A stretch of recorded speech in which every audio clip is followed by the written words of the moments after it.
Assalamualaikum warahmatullahi wabarakatuh, Bapak, Ibu, dan Mbak Mas sekalian. Hari ini saya akan memberikan sedikit informasi mengenai COVID-19 yang sedang merajalela akhir-akhir ini. Apa saja sih yang akan kita pelajari hari ini, yaitu yang pertama protokol kesehatan 5M, kemudian siapa dan kapan, apa yang harus dilakukan saat isolasi mandiri, dan saturasi. Untuk pertama adalah protokol kesehatan 5M. Bagaimana kalau misalkan ada saudara kita atau orang di sekitar kita melakukan isolasi mandiri, kita harus menerapkan protokol kesehatan 5M di bawah ini. Yang pertama adalah mencuci tangan dengan sabun cuci tangan dan air mengalir. Yang kedua, menjaga jarak 1-2 meter ketika berbicara. Kemudian memakai masker dengan benar, yaitu di dalam adalah masker medis. Kemudian yang di bagian luar adalah masker kain. Kemudian menghindari kerumunan dan mengurangi mobilitas atau bepergian sebisa mungkin. Untuk kedua adalah memakai masker dengan benar. Cuci tangan dengan sabun atau hand sanitizer sebelum memakai masker dan sesudah memakai masker. Hindari sentuh masker ketika dipakai. Nah, kalau sering disentuh jadi sudah tidak pas di wajah. Jika sudah tidak pas, wajib diganti yang baru. Kemudian masker digunakan untuk menutupi hidung, mulut sampai bawah dagu yang berwarna di bagian depan dan bagian yang kaku seperti besi di atas menempel pada hidung. Kemudian gunakan masker medis dan masker kain di bagian luar. Siapa sih yang perlu pakai masker? Semua orang, kecuali anak di bawah tahun, tetapi bukannya berarti boleh pergi dibawa keluar rumah tanpa masker, tapi yang benar adalah tetap di rumah saja. Kemudian yang kedua adalah orang yang memiliki keterbatasan fisik sehingga tidak dapat menggunakan atau mengendalikan cara memakai masker dengan benar. Nah, bagaimana sih jika ada pasien isolasi mandiri, misalkan itu salah satu keluarga kita, apa saja yang harus kita cek secara rutin?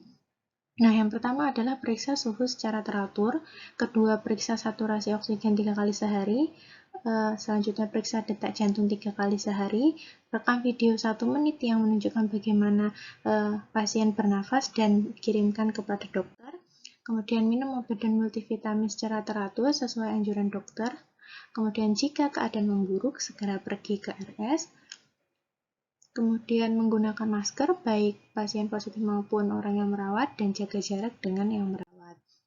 Cuci tangan secara teratur bisa dengan desinfektan alkohol 70%, yaitu hand sanitizer atau sabun dan air mengalir selama 2 menit. Kemudian berjemur minimal 15 menit per hari dan jangan lupa berdoa dan tetap tenang. Nah, bagaimana sih caranya mengecek saturasi oksigen dengan oximeter? Berikut videonya. Nah, insya Allah nanti akan ada oximeter yang mungkin akan dikirimkan, dapat digunakan secara bijaksana oleh Bapak dan Ibu sekalian. Nah, oximeter ini adalah alat pengukur oksigen yang jumlah oksigen dalam darah. Bagaimana sih caranya? Yang pertama, isi dulu baterainya, bagian belakang atau bawah dari oximeter. Nah, kemudian posisikan jari telunjuk pada lubang di bagian sisi kanan atau sisi tengah dan tunggu sampai setengah menit. Ada dua perbedaan cara membaca, yakni yang pertama adalah yang bagian atas ini adalah jumlah saturasi oksigen dalam persen, kemudian yang bawah ini adalah jumlah denyut jantung. Nah, untuk saturasi oksigen normal adalah dalam rentang 95-100%. Jika di bawah 95% itu termasuk rendah. Biasanya sih butuh oksigen, tabung oksigen Bapak Ibu, tapi kalau misalkan di rumah sakit penuh, nah ini bisa menjadi monitor atau cara pertama atau pertolongan pertama untuk pasien yang sedang isoman di rumah.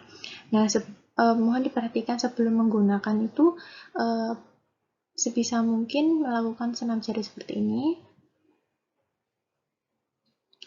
Posisikan secara benar, telunjuk dijepit di pertengahan seperti ini, dan pastikan pasien yang akan diukur itu duduk dengan benar. Hindari menggunakan kutek atau henna, seperti itu.